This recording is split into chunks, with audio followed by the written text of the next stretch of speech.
Oke, saya izin untuk share screen dulu ya sebentar.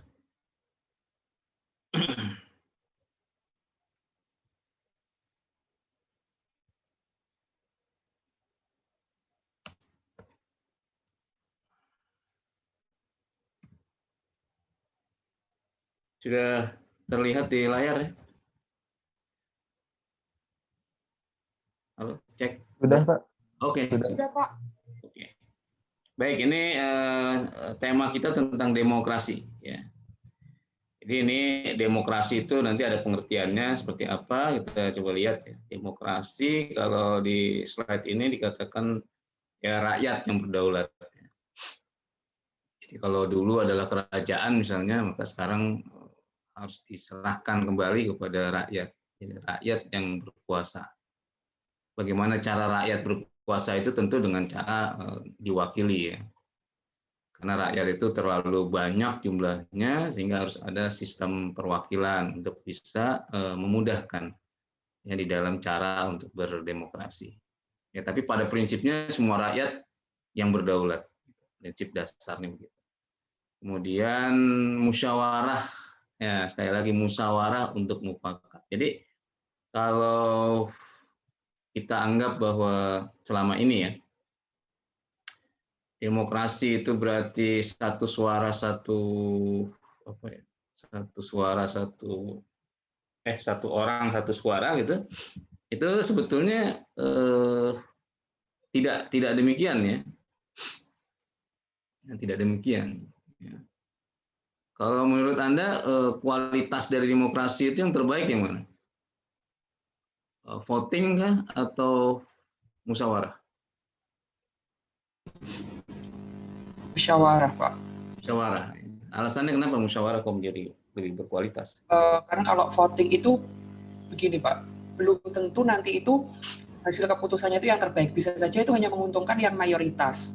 Nah, jadi yang minoritas itu kurang terwakili begitu mungkin. Iya, yeah, betul. Ya, jadi bisa akan ada penyingkiran ya, atau dominasi dari kelompok yang mayoritas kepada kelompok minoritas. Kalau itu adalah voting. Jadi kita selalu dihadapkan pada suatu persoalan, misalnya pilihan, ya, misalnya dua pilihan gitu. Misalnya liburan, kelas akan liburan, kita mau libur kemana? Pantai atau gunung? Pilihannya kan dua. Nah biasanya ada perbedaan kan? Ada perbedaan untuk apa namanya ya? Untuk menentukan. Gitu. Jadi setiap orang sekarang diminta pandangannya. Ya, ternyata terpecah dua kelompok. Ada yang ingin ke gunung sejuk, berarti ada juga ingin yang ke pantai. Pantai itu berarti air. Dua-duanya enak, tapi ya harus dipilih salah satunya. Nah kalau diputuskan untuk dengan cara voting, udah voting aja lah gitu. Seolah-olah voting itu menjadi solusi terbaik gitu. Maka ketika di voting jumlah kelas misalnya 30, ternyata yang menang pantai 26. Ya, sedangkan yang 24 sisanya adalah gunung misalnya. Maka akibatnya adalah diputuskan karena voting sudah dipilih, diputuskan bahwa ya kita akan pergi ke pantai. Bisa kita bayangkan bagaimana partisipasi kelas karena ada 24 siswa yang sebetulnya tidak mau pergi ke pantai. Terus dibikin panitia gitu. Anda bisa bayangkan siapa yang ngisi panitia itu. Pasti kalau yang mau ke gunung males jadi panitia. Saya kan bukan ke gunung, silakan Anda urus sendiri misalnya. Saya kan maunya ke gunung gitu. Ya. Urus sendiri lah. Ya, sehingga akhirnya tidak menjadi solusi yang sangat elegan. Memang ada kemeriahan ya, di dalam proses voting karena ada satu-satu dilihat suara dan menimbulkan kegaduhan pasti. Nah kalau musyawarah itu bagus tuh. Ya. Sehingga dicari jalan tengahnya. Selalu ada jalan keluar kalau kita melakukan sebuah musyawarah. Selalu ada titik temunya. Ya, selalu ada deal-deal yang win-win solution pada akhirnya. Sehingga akhirnya dengan hati yang lapang, terbuka, maka akhirnya diputuskan secara bersama-sama. Oke, kalau gitu untuk yang liburan kali ini ya kita ke pantai. Tapi untuk liburan ke depan, kalau kita masih putuskan untuk juga rekreasi, maka kita memilih ke gunung. Jadi ada kesepakatan, ya, deal-deal yang memang win-win solution. Nah ini manfaatnya kalau kita mengambil putusan dengan cara musyawarah. Dengan catatan tadi ya, musyawarahnya itu tidak apa-apa alot, gitu. Tidak apa-apa agak lama, karena caranya musyawarah. Coba kalau voting kan sangat cepat. 5 menit dapat solusi. Tapi solusinya tidak mencerminkan kelapangan hati. Ya. Tapi kalau musyawarah, ya, tentu Anda akan bertengkar setengah harian. Ya. Mungkin Anda gebrak-gebrak meja misalnya. Kalau di dalam rapat-rapat di Senat itu pasti menimbulkan dinamika yang sangat sangat menarik ya, menantang kita. Setelah itu barulah muncul ada figur-figur yang bisa menyatukan. Nah, itulah seorang sosok pemimpin. Jadi di saat-saat itu baru muncul ternyata ada 2-3 orang misalnya, 4 orang yang ternyata bisa menjadikan persoalan itu menjadi tidak membesar. Nah, sosok-sosok orang ini yang kita kenal sebagai calon pemimpin. Ya. Jadi kalau saya ceritakan misalnya para pemimpin sekarang yang ada, ya, yang saya tidak jauh-jauh carinya yang dari PKN STAN saja, yang dari STAN. Saya ambil contoh misalnya Pak Sudirman Said. Pak Sudirman Said itu siapa yang nggak kenal itu ya, pasti orang tahu Sudirman Said. Ya. Kiprahnya itu dia orang pasti mengenal. Nah itu seorang aktivis di kampus. Kalau saya sebut Pak Kusman Haji, masih ada yang ingat nggak? Nggak. Nadir, kalau saya sebut Kusman Haji, tahu nggak beliau itu siapa? Kurang tahu, Pak. Oh, kurang tahu ya, berarti belum legenda ya. Kalau saya sebut Helmi Yahya tahu? Tahu, Pak. Tahu ya? Iya. Ya, itu satu kelas sama Pak Sudirman Said dan Pak Kusman Haji. Itu mereka para aktivis di kampus dan penggagas dari media kampus.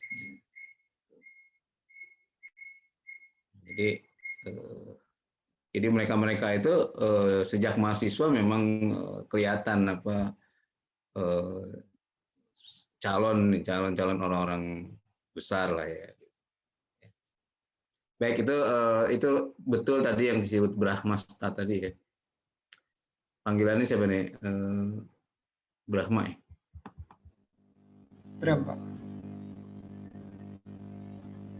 Betul yang dia sebut tadi bahwa musyawarah itu adalah menjadi solusi yang relatif lebih bagus ketimbang voting. Oke, kita lanjut sedikit. Ini tentu tidak panjang lebar karena Anda lebih paham ini tentang pengertian gitu demokrasi. Saya kira sudah paham ya. Bisa Anda baca nanti. Jadi ini adalah kekuatan civil society. Civil society itu artinya bukan otoritas. Jadi bukannya pemerintah, bukannya raja. Jadi namanya civil society. Itu kelompok masyarakat diwakili barangkali oleh akademisi barangkali.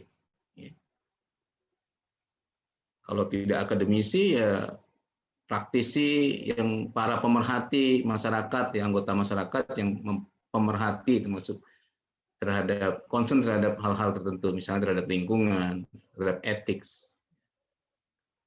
terhadap demokrasi, terhadap pemerintahan, terhadap kepastian hukum. Misalnya. Ada orang-orang yang memang mengerti dan concern lah. Nah itu kita sebut sebagai kelompok yang kuat, ya kita sebut civil society, masyarakat. Nilai-nilai demokrasi ini bisa dibaca kesadaran pluralitas, ya, jadi menyadari bahwa kita berbeda. Mau pergi aja ke gunung atau pantai aja berbedanya agak tajam, belum hal yang lain dan sebagainya. Pasti akan menimbulkan banyak perbedaan karena memang kita sebetulnya adalah berbeda. Kemudian jujur, kemudian berpikir sehat, akal sehat, bekerja sama, bermusyawarah itu kerjasama. Kedewasaan. Kadang-kadang dalam bermusyawarah itu ya kita kasih 2 untuk mendapatkan 3. Itu namanya dewasa. Kalau kita mau dapat 3, orang dapat 0, itu kan nggak dewasa, itu anak-anak. Maunya si adik menang aja kalau sama kakaknya. Padahal kemarin sudah dapat banyak, hari ini mau banyak lagi, itu namanya anak-anak. Tapi kalau orang yang dewasa seperti kita ini berarti ya kalah menang saja. Ya, kita kasih 2, kita dapat 3. Begitu juga yang lain, kelompok yang lain juga begitu. Ya oke, kalau begitu keinginan kita dapat 3, tapi kita harus memberikan keinginan orang, meluluskan permintaan orang yang 2 tadi. Nah itu posisi tawar-menawarnya menunjukkan kedewasaan. Oke, itu saya kira. Kemudian manfaatnya, ya, membuat sama sebagai warga negara. Tidak ada perbedaan karena minoritas, tidak ada perbedaan karena agama, tidak ada perbedaan karena warna kulit. Semuanya sama di hadapan hukum dan pemerintah. Kemudian ada kompromi, ada diskusi di dalam. Itu namanya demokrasi. Tidak pokoknya seperti ini ya, nggak boleh lagi, itu tidak demokratis. Kemudian menjamin hak-hak dasar manusia. Hak dasar manusia itu sebetulnya adalah hak bebas. Jadi manusia itu dipandang punya jati diri, punya harga diri karena ada kebebasannya. Orang yang tidak berpunya itu, tapi kalau punya kebebasan, dia akan merasakan dirinya sebagai manusia.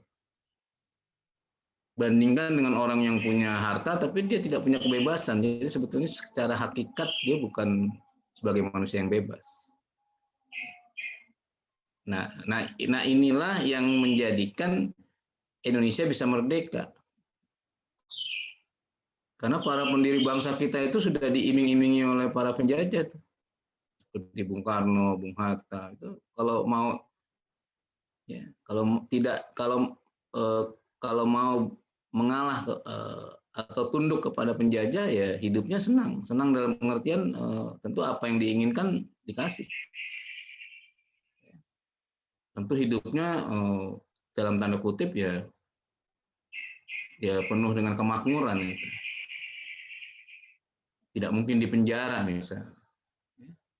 Hidup bisa enak dalam tanda kutip ya, bisa menikmati seluruh kehidupan. Tapi itu kan tidak dipilih. Yang dipilih justru masuk penjara. Karena apa? Karena ingin menjadi manusia yang bebas. Jadi konsekuensi dari manusia bebas itu justru dia dimasukkan ke dalam penjara. Itu sebuah konsekuensi bagi perjuangan kebebasan. Kalau di Afrika Selatan juga ada yang namanya Nelson Mandela. Tokoh demokrasi dunia, salah satu yang terkenal di abad 21.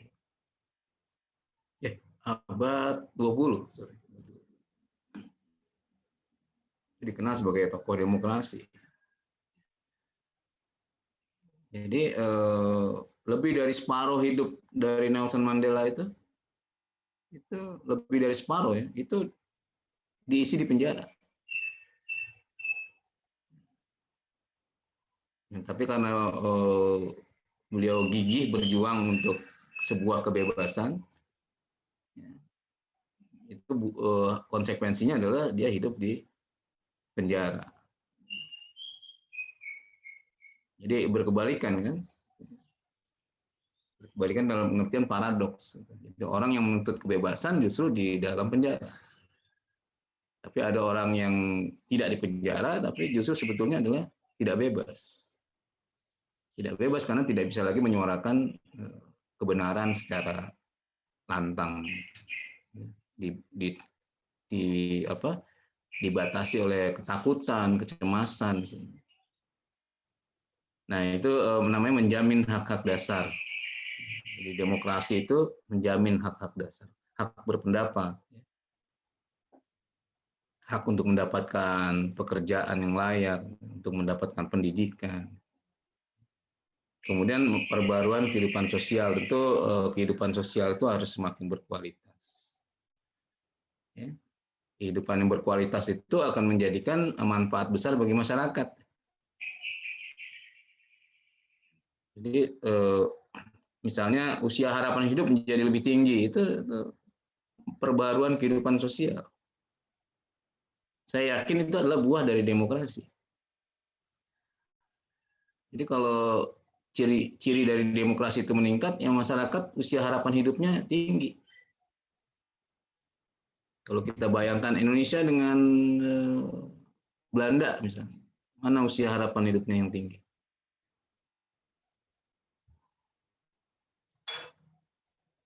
Belanda, ya berarti kualitas demokrasinya di atas kita. Kita harus akui bahwa dalam demokrasi mereka lebih berkualitas. Dengan Amerika Serikat misalnya, berarti demokrasi mereka lebih berkualitas. Kalau kita lihat pilpres di Indonesia secara langsung tahun berapa? Tahun 2004. Jadi baru pilpres secara langsung. Kalau di Amerika Serikat sejak negaranya merdeka tuh pilihan presidennya langsung. Jadi rakyat lebih berdaulat kan? Secara relatif kita bandingkan. Kalau di Indonesia punya undang-undang persaingan usaha yang sehat, Undang-Undang Nomor 5 itu tahun 99. Kalau di Amerika Serikat Undang-Undang Antitrustnya tahun berapa? Setelah merdeka. Jadi mereka di Amerika Serikat itu sangat membenci adanya monopoli dalam berbisnis. Dan itu sudah ada di dalam undang-undang yang dibuat oleh Senat. Artinya kualitas demokrasinya memang di atas. Itu contoh-contoh ya. Oke, itu kita lanjutkan lagi sedikit lagi.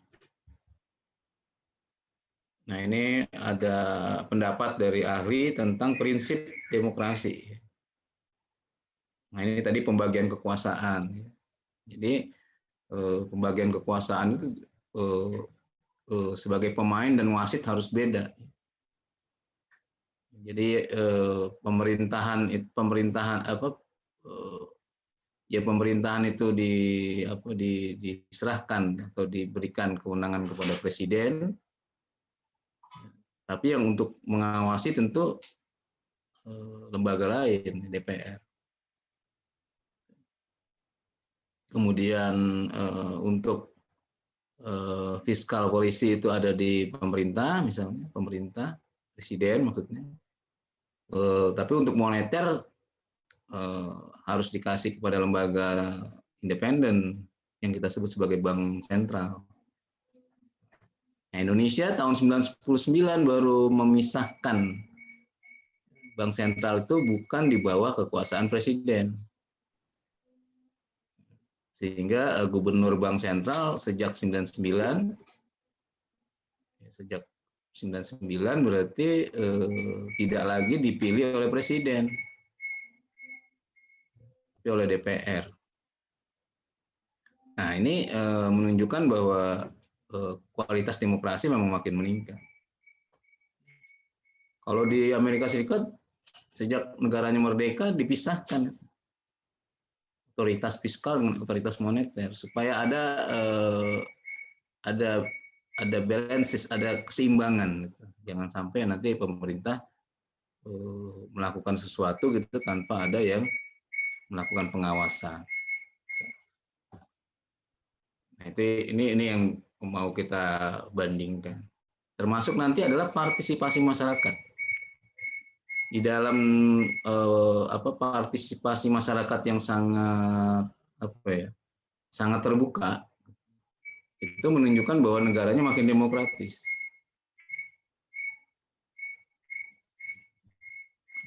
Jadi Anda bisa nggak merasakan kebebasan Anda sebagai mahasiswa? Bisa nggak Anda bedakan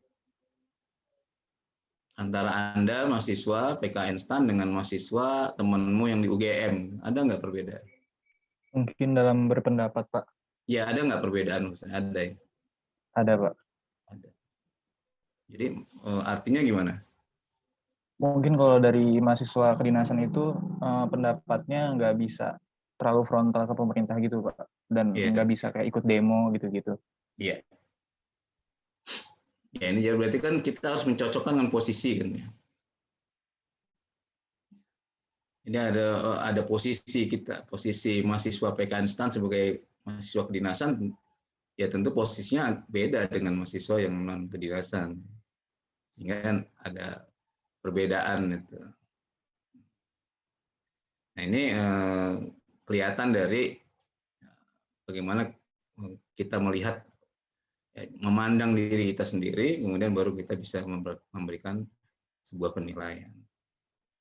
Ya, kemudian peradilan yang bebas, itu prinsip-prinsipnya. Jadi peradilan tidak ditentukan oleh pemerintah, tapi ditentukan oleh siapa? Oleh badan peradilan.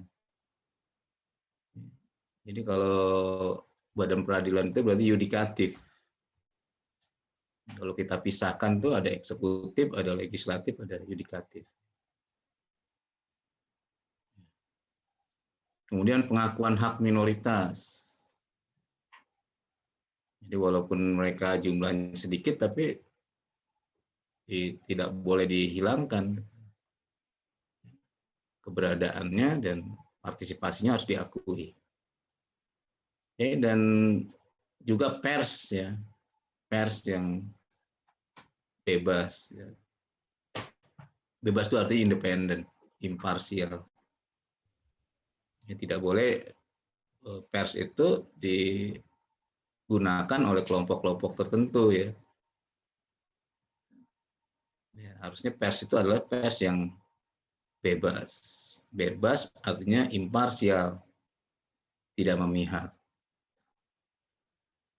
Oke, sampai di sini ada komentar, pertanyaan? Silakan. Izin bertanya, Pak. Oh, boleh, Maria. Silakan.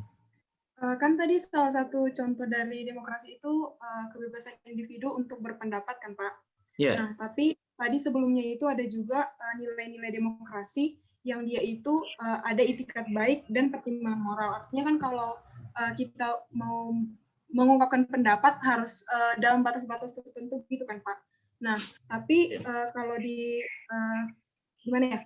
Misalnya kan kalau masyarakat itu ada yang berpendapat, misalnya dia nggak setuju sama kebijakan pemerintah gitu. Ada cara-caranya yang menjurus ke arah yang salah gitu, Pak. Misalnya dia jadi menghina gitu, atau dia ikut demo tapi merusak fasilitas umum gitu. Sebenarnya terkait dengan hal itu, apa sih sebenarnya yang harus dilakukan, Pak? Terima kasih, Pak. Iya, baik. Jadi wilayah kebebasan itu dibatasi gitu ya. Jadi etik. Kalau pengertian bebas itu sendiri sebenarnya tanpa ada hambatan atau tanpa ada pembatasan. Jadi kalau dibatasi sebenarnya nggak bebas. Itu awal dasarnya begitu. Tapi kebebasan yang model mana? Nah, kalau kita mau lihat pandangan bebas, kita punya pembanding atau apa ya? Kita punya benchmark tentang paham bebas, misalnya pahamnya liberalis tentang bebas. Paham liberalis tentang bebas itu diawali dari pemikiran tokoh yang bernama J.J. Rousseau, orang Prancis, tulisannya Rousseau, tapi dilafalkan oleh lidah kita J.J. Rousseau. Anda boleh searching tuh, dia hidup di abad berapa. Nah, pemikiran liberalis itu boleh kita sebut sebagai bapak moyangnya liberalis. Pikiran liberalis itu awal mulai dari situ. Nah, J.J. Rousseau itu punya satu tulisan, ya. Jadi dia menulisnya begini: Anda boleh bebas sebebas-bebasnya, tetapi pada saat kebebasan Anda itu melanggar atau mengurangi kebebasan orang lain, maka pada saat itulah Anda harus berhenti atau dikoreksi. Nah, ini pandangan seorang liberalis. Jadi kita bisa lihat orang yang pandangannya kita sebut liberalis saja menganggap bahwa iya Anda bebas sebebas-bebasnya, tapi ingat saat kebebasan Anda itu melanggar atau mengurangi kebebasan orang lain, saat itu Anda harus berhenti atau Anda harus dikoreksi. Jadi tidak ada paham yang sebebas-bebasnya begitu. Jadi menempatkan manusia sebagai manusia yang bebas itu betul, karena itu adalah harkat martabat manusia yang dikasih oleh Tuhan. Yang membedakan antara manusia dengan hewan itu karena manusia punya kebebasan, sedangkan hewan tidak memiliki kebebasan.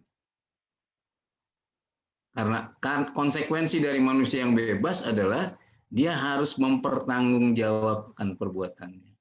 Apabila perbuatannya itu bisa melanggar atau mengurangi atau mengganggu kebebasan orang lain. Itu konsekuensi kalau manusia ingin sebagai manusia yang bebas. Jadi manusia itu bebas tapi dia harus menghadapi konsekuensi. Kalau misalnya tindakannya, ucapannya, perbuatannya mengganggu kebebasan orang lain. Jadi, seperti itu. Kalau hewan tidak dihukum.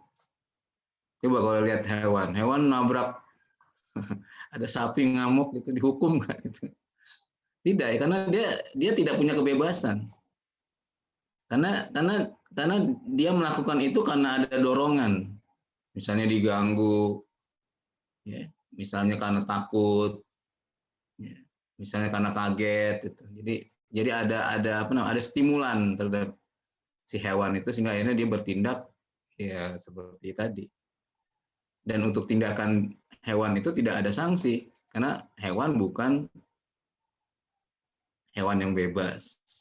Dia tidak sesuatu makhluk hidup yang tidak bebas. Nah, kalau manusia, seandainya manusia mengatakan saya tidak lagi menjadi manusia bebas, nah itu berarti harkat martabat manusianya turun. Karena Tuhan kasih menciptakan manusia yang paling tinggi yang dimiliki dan dibanggakan oleh manusia adalah bebas. Saya bebas untuk memeluk agama saya, meyakini agama saya, menjalankan seluruh perintah agama saya, punya kebebasan. Dan tidak ada satupun yang bisa boleh kekuatan apapun yang mengurangi itu. Tidak boleh. Karena itu hak saya. Saya punya hak untuk hidup. Ya. Tidak ada satupun kekuatan yang bisa mengurangi hak saya untuk hidup. Siapapun itu. Nah, itu namanya kita punya kebebasan dan kita punya kebanggaan sebagai manusia. Nah, sebaliknya, kalau kita tidak lagi menjadi manusia yang bebas, karena ditakut-takuti, karena diiming-imingi, karena dikasih uang, sehingga akhirnya kita tidak lagi menjadi manusia yang bebas. Walaupun kita tidak di penjara, tapi kita tidak lagi menjadi manusia bebas. Dan kita itu berarti mendowngrade kita, manusia yang tadinya bebas, sekarang menjadi tidak bebas. Nah, ini yang perlu dipahami. Jadi sebebas-bebasnya itu, menurut J.J. Rousseau tadi, seorang paham liberalis yang bukunya menjadi bacaan dari pemikir-pemikir yang liberal, itu menganggap bahwa bebas itu tetap dibatasi oleh kebebasan orang lain. Nah, itu yang kita bicarakan tentang kebebasan. Ya. Kalau dibilang kalau ada peraturan, apakah peraturan itu mengurangi kebebasan? Mengurangi kebebasan peraturan itu? Misalnya mahasiswa STAN yang laki-laki tidak boleh rambutnya gondrong, kan itu peraturan kan? Apakah mengurangi kebebasan?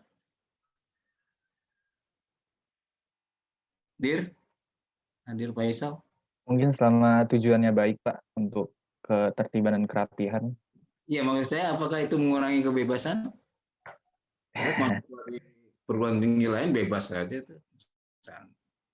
Oh, secara pribadi sih mungkin menurut saya iya, Pak. Ya, jadi berpakaian diatur. Mahasiswa PKN STAN harus menggunakan pakaian, akan diatur. Sedangkan mahasiswa lain punya kebebasan. Mau pakai celana jeans, kenapa Pak? Misalnya, Anda nggak boleh masuk kelas karena melanggar peraturan. Jadi peraturan itu membatasi kebebasan. Tetapi peraturan tadi tidak mengurangi kita sebagai manusia yang bebas. Itu tuh coba dipahami dulu ya. Memang agak susah mencernanya kalau sepintas. Tapi kalau kita coba kita renungi dulu. Jadi peraturan itu mengurangi kebebasan. Itu jawabannya adalah iya, mengurangi kebebasan. Tapi kan kita harusnya bebas, Pak. Iya, kita harusnya bebas. Tetapi peraturan yang mengurangi kebebasan tadi itu tidak mendowngrade manusia sebagai manusia yang bebas. Karena orang masih diposisikan untuk bisa menerima peraturan itu atau menolak peraturan. Kalau Anda menerima peraturan itu, konsekuensinya ya Anda boleh masuk kelas. Tapi kalau misalnya saya nggak mau Pak, sebagai manusia yang bebas saya boleh milih. Ya silakan, milih apa? Saya memilih menggunakan jeans. Misalnya. Oke, kalau begitu Anda melanggar peraturan. Jadi Anda tidak diperkenankan untuk bisa masuk kelas. Ya.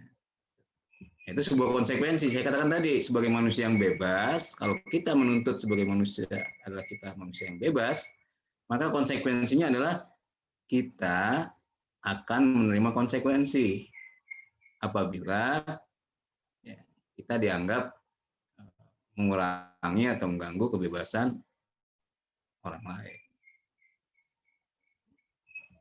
Misalnya ada peraturan tidak boleh merokok di kantin, ada tulisannya misalnya ya, atau tidak boleh merokok di perpustakaan, mengurangi kebebasannya. Iya pasti mengurangi kebebasan. Tapi peraturan itu masih bisa Anda langgar kalau Anda mau. Anda ngumpet-ngumpet gitu. Sepanjang nggak ada yang melihat ya berhasil. Atau di dalam perpustakaan mahasiswa atau siapapun pengunjung tidak boleh menyobek bagian buku misalnya. Kadang-kadang kan kita membutuhkan informasi tapi bukunya sudah sudah batas maksimal ya, kita sudah pinjam 3 nggak boleh pinjam lagi. Padahal ini penting. Nah, Anda lihat nggak ada orang, Anda masih bisa Anda sobek beberapa halaman yang penting, kantongin. Ya. Jadi Anda walaupun dilarang saat itu, tapi tetap menjadikan Anda manusia yang bebas.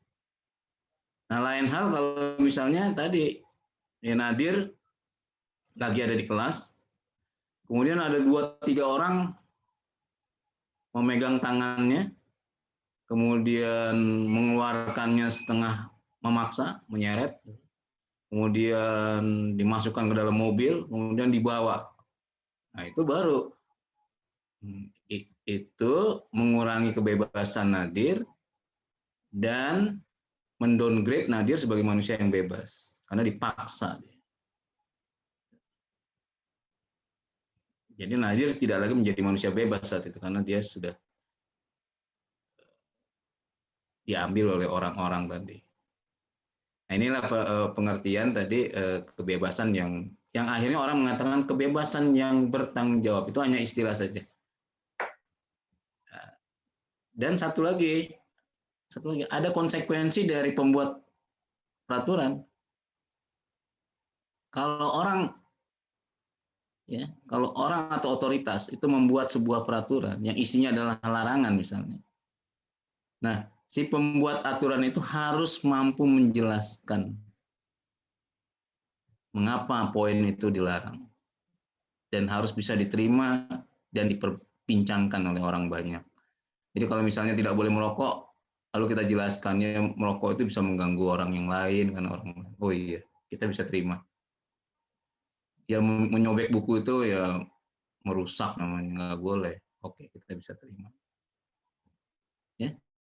Tapi kalau ada peraturan yang isinya adalah larangan, tapi kemudian otoritas atau pembuat aturan tidak mampu menjelaskannya, pokoknya Anda dilarang aja.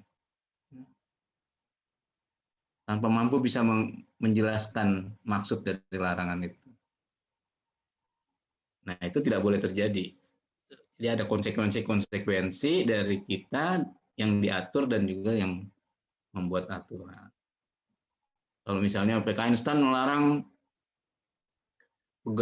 mahasiswa STAN berambut gondrong misalnya, ya harus bisa dijelaskan kenapa rambut gondrong itu tidak dibolehkan. Anda berhak menanya, mahasiswa berhak bertanya dan mereka harus bisa menjelaskan, tidak boleh, kamu nggak usah nanya-nanya, ini aturan. Nah, itu berarti yang bersangkutan tidak paham tentang paham kebebasan. Atau ya informasinya nggak lengkap tentang manusia sebagai manusia yang bebas. Itu kira-kira ya, Maria. Iya Pak, makasih banyak Pak. Oke. Ya, ada yang lain sebelum kita tutup? Izin bertanya, Pak. Ya, boleh. Jidan. Kan tadi salah satu dari unsur demokrasi kan harus adanya pemilihan umum ya, Pak ya. Nah, tapi kalau di Indonesia sendiri kan kalau misalnya ketika kita mencalonkan menjadi presiden itu kan ada salah satu syarat yang menurut saya itu membatasi kebebasan itu, Pak. Yaitu itu, Pak, yang bisa partai itu bisa mencalonkan presiden dengan syarat punya 20% suara di DPR atau 25% pada pemilu tahun sebelumnya, gitu kan, Pak ya. Yeah. Nah, karena adanya peraturan tersebut, saya ngerasa sebagai seorang pemilih, opsi pilihan presiden yang tersedia atau yang ada itu cuma itu aja, cuma. Yeah. Jadi bukannya saya memilih pilihan yang terbaik, tapi saya cuma memilih pilihan yang bukan terburuk. Menurut pandangan Bapak gimana kalau terkait dengan peraturan yang tadi? Iya. Oke, jadi di dalam ketatanegaraan, ya. Nah, ini terkait dengan sistem politik. Jadi sistem politik kita harus kita perbaiki, harus kita perbarui. Jadi sistem berpolitik itu. Jadi tidak boleh sistem berpolitik itu hanya kumpulan elit-elit saja. Tidak boleh itu. Bertentangan dengan azas demokrasi. Jadi kalau misalnya partai hanya dikuasai oleh elit-elit itu jadi partai yang tidak akan menyuarakan aspirasi rakyat karena hanya diberikan oleh elit. Jadi dia punya hak istimewa, termasuk dengan sistem yang barusan Anda katakan ambang batas tadi ya, threshold 20%, yaitu membatasi, ya. Pasti membatasi. Jadi seharusnya diberikan hak dan kesempatan yang sama. Karena di dalam Undang-Undang Dasar 45 itu kan seluruh orang dengan syarat-syarat ya, itu berhak untuk menjadi presiden. Ada di dalam Undang-Undang Dasar 45. Ya, tentu dengan syarat-syarat ya. Karena kan ada syaratnya untuk dicalonkan menjadi presiden kan. Misalnya tidak pernah menjadi warga negara lain misalnya. Itu syarat-syarat yang ada di dalam Undang-Undang Dasar 45. Itu katakanlah itu syarat-syarat khusus ya. Tapi secara umum setiap orang Indonesia, setiap warga negara Indonesia itu punya kesempatan yang sama untuk memilih dan dipilih. Nah, sistem politik hari ini membatasi kesempatan untuk mendapatkan itu. Nah, ini harus diperbaiki. Jadi ambang batas itu harus diperbaiki itu. Kalau tidak bisa 0% ya seharusnya dikurangi ambang batasnya. Nah, ini karena ada sistem politik. Jadi sistem politik kita hari ini masih boleh disebut sebagai oligarki, oligarki politik. Di sebagian pengamat mengatakan ini oligarki politik. Yang seharusnya tidak boleh seperti itu, tidak boleh oligarki. Harusnya punya perimbangan. Sebagai tadi saya katakan tadi, dasar demokrasi itu adalah keseimbangan. Ya, sebuah keseimbangan. Jadi kalau ada pemerintahan harus ada oposisi sebagai penyeimbang kan. Kalau semua isinya partai politik sama misalnya, ya itu artinya nanti tidak ada penyeimbang. Check and balances-nya hilang. Demokrasinya menjadi kualitasnya bisa berkurang. Jadi justru kita menginginkan adanya alternatif, pilihan-pilihan. Ya. Gitu. Jadi negara yang sudah sangat kuat demokrasinya justru nanti partai politiknya tidak banyak justru. Kita lihat negara-negara modern yang demokratis tuh partai politiknya tidak banyak lagi.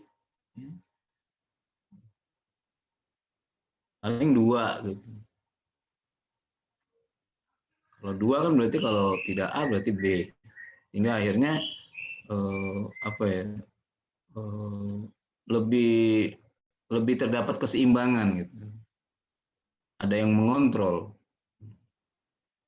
Nah, jadi sekali lagi sistem politik kita yang menjadikan ambang batas ya untuk pemilihan presiden, kemudian belum dimungkinkannya tokoh independen misalnya, ya karena sistem politiknya yang belum memungkinkan hal itu. Dan sistem politik di Indonesia kan tadi oleh partai politik kan, jadi oleh partai politik. Dan sekali lagi jadi kualitas tadi demokrasi itu juga tidak bisa kita serahkan saja kepada partai politik semata, ya, tapi juga masyarakatnya juga harus ikut aktif.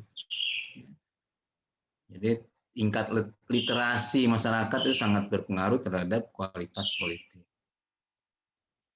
Ya, kalau tingkat literasi itu diartikan sebagai tingkat pendidikan, ya tingkat pendidikan yang tinggi. Seperti Anda kan lebih memahami, lebih cepat memahami.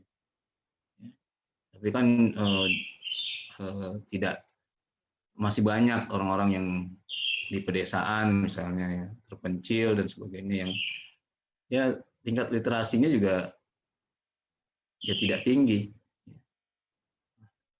Jadi kualitas demokrasi juga ditentukan oleh tingkat literasi rakyatnya. Nah, kalau Anda mau searching boleh tingkat literasi kita rendah atau tinggi Indonesia. Coba searching dulu. Siapa yang mau bantu nih? Nadir bisa bantu nggak? Tingkat literasi kita, posisi kita di dunia nih berapa sih? Rendah, Pak. 62 dari 70, Pak. Oh, dari 70 negara kita 62, berarti sudah masuk ke bawah ya. Itu kelihatan. Iya. Sumbernya PISA. Oh, sumbernya PISA. Oke, thank you. Jadi itu kelihatan tuh. Kalau negara 1-2 siapa? 10 besar. 5 besar siapa? Eropa, Finlandia.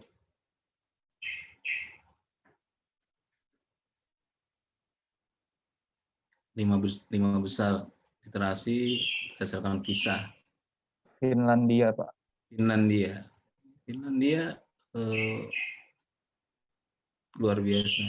Dan kita harus mengejar itu harus. Nah, tadi Zidan kita bisa bayangkan kondisi di Indonesia ini, ya, kualitas demokrasinya.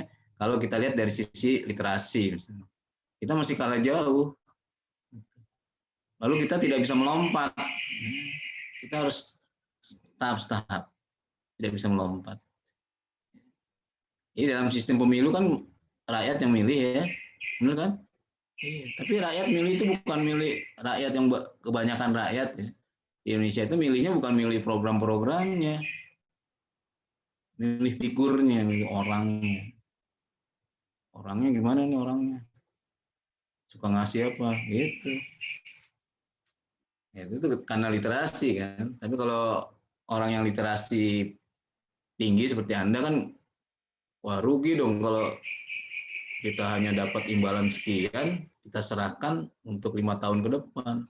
Padahal di dalam 5 tahun itu anggaran itu harus kita nikmati sebagai rakyat di sektor pendidikan, ya, tenaga kerjaan dan sebagainya. Pasti kita nggak mau kalau kita tidak mau kalau suara kita itu dibeli dalam tanda kutip, diiming-imingi gitu. Ya. Tapi masyarakat yang bawah kan nggak melihat ke sana. Dia hanya melihat hari ini saya dikasih apa.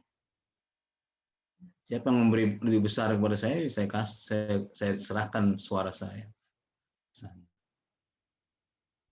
Nah, jadi kita tidak bisa juga menyerahkan kesalahan ini kepada partai politik dan sistem politik saja, tapi juga kita memang berada pada kondisi yang tingkat literasinya rendah.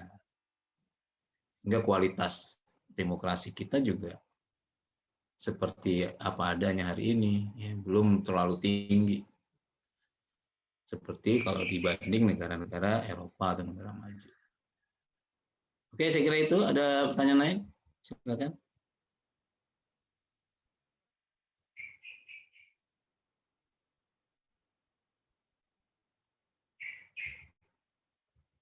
Nah, ini demokrasi yang ada di Indonesia, sempat kita pakai demokrasi parlementer, kemudian demokrasi terpimpin. Kalau demokrasi parlementer tuh ke arah mana tuh?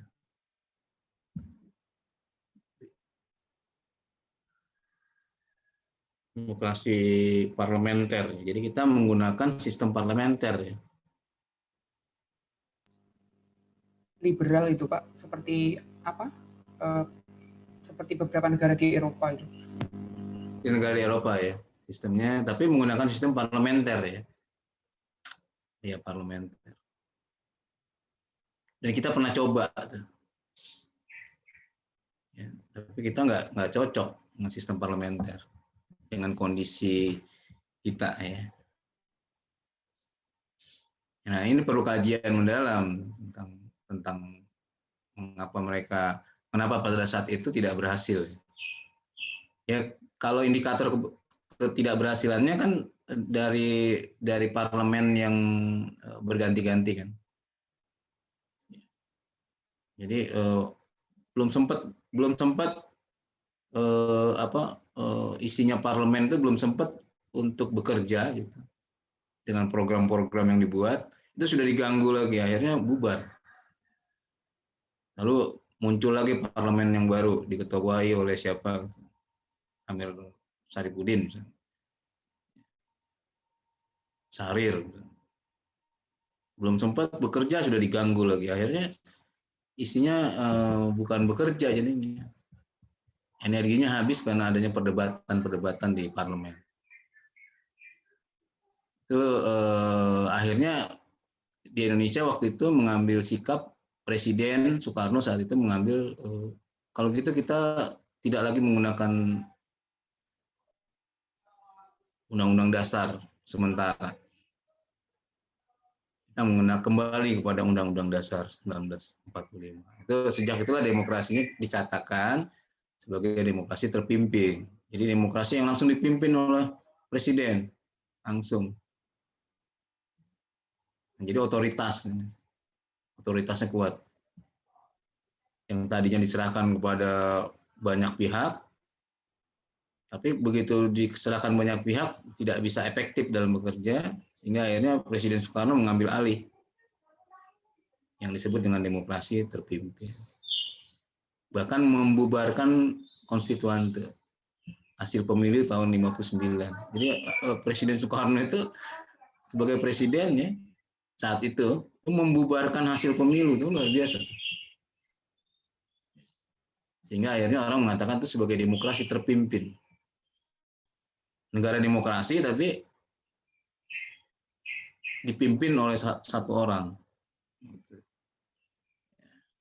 Anda bisa bayangkan lah situasi saat itu. Ya tentu itu tidak juga berlangsung lama kan, 66, 59, 66 lah. 66 berubah menjadi demokrasi lagi, ya kita menyebutnya sebagai Orde Baru. Ya, Orde Baru juga mengklaim sebagai negara demokrasi, ya, namanya bukan negara kerajaan kan.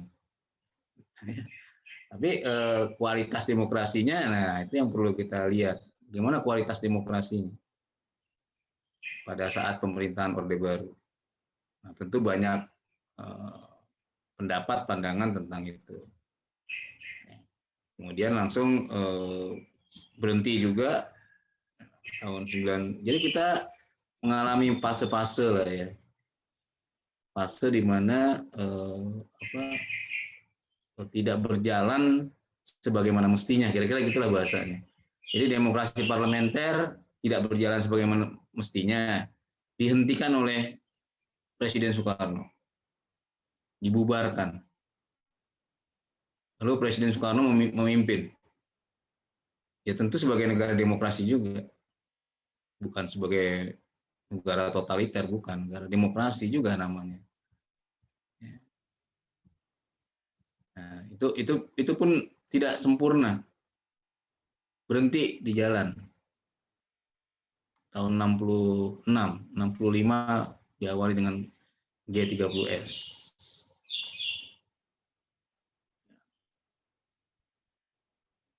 Kemudian berganti ke Orde Baru. Orde Baru pun tidak sempurna. Tahun 98 terjadi kerusuhan massa. Akhirnya berhenti juga di tengah jalan. Masuklah reformasi sekarang. Jadi kita diuji ya. Jadi selalu ada ujian. Nah, seharusnya kita semakin berkualitas dalam berdemokrasi. Karena tingkat literasi kita pasti jauh dibanding 25 tahun yang lalu. Walaupun kita harus mengejar, karena kita jauh ketinggalan. Jadi kalau kita kualitas kita itu naiknya sedikit-sedikit, ya kita lama mengejarnya. Kita harus sporadis untuk membangun demokrasi. Harus sporadis untuk meningkatkan literasi. Jadi harus bersifat sporadis, berubah dengan cepat lah. Jadi dengan demokrasi dalam pengertian ya rakyat yang kita berikan kekuasaan tertinggi. Dan itu bukan hanya bicara saja, tapi dipraktekkan. Ya. Oke, itu sepintas tentang sejarah demokrasi ya, di Indonesia. Oke, itu saya kira ya cukup. Nah ini ada tugas yang Anda kerjakan, ini nanti bisa Anda kerjakan dulu, kemudian didiskusikan. Ya. Oke, nanti bisa dilihat di slide-nya, Anda sudah punya kan ya. Baik, saya kira itu cukup, sudah 1 jam. Ya. Minggu depan libur karena dia hari raya juga, jadi selamat berlibur, selamat berhari raya, gitu ya. Selamat bergembira, karena hari raya itu hari gembira sebetulnya. Termasuk liburan juga, ya bergembira kita. Tapi yang paling utama kita saling berdoa untuk selalu diberikan kesehatan gitu. Ya. Karena ya kita masih berperang lah ya melawan pandemi COVID ini. Jadi kita saling berdoa supaya kita sehat, kemudian kita bisa menjalankan aktivitas kita, sehingga nanti setelah libur Lebaran ini kita nanti akan kembali lagi untuk bersama-sama sampai ke UTS. Oke, sekian dulu ya. Terima kasih banyak. Kita akhiri. Assalamualaikum warahmatullahi wabarakatuh. Waalaikumsalam warahmatullahi wabarakatuh. Terima kasih banyak, Pak. Terima kasih banyak, Pak. Terima kasih, Pak. Baik, saya izin duluan. Iya, Pak. Baik, Pak.